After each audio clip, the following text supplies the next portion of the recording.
comienzo a cantar. ¿Cuál ha de ser, cuál ha de ser la chacarera del rancho, señor? Claro que sí, claro sí puede.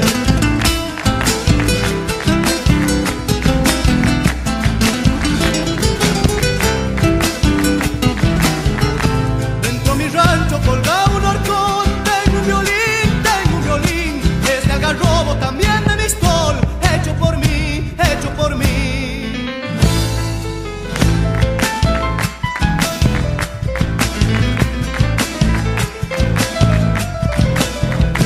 Algo medio chico es mi rancho, tal vez para los dos, para los dos. Ya me estoy haciendo cerquita al salado, uno mejor, cuando chacareras comienzo a cantar. ¿Cuál ha de ser, cuál ha de ser la chacarera del rancho, señor? Claro que sí, claro sí puede.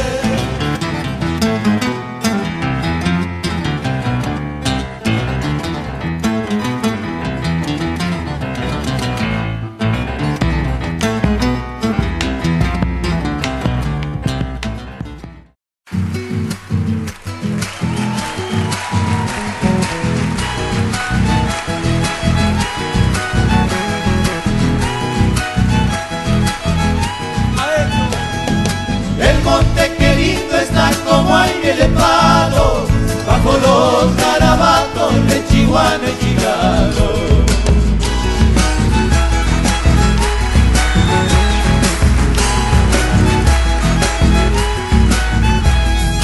Aroma de tusca en flor perfuma la huella, y el sol coloreando está de adorno la tierra.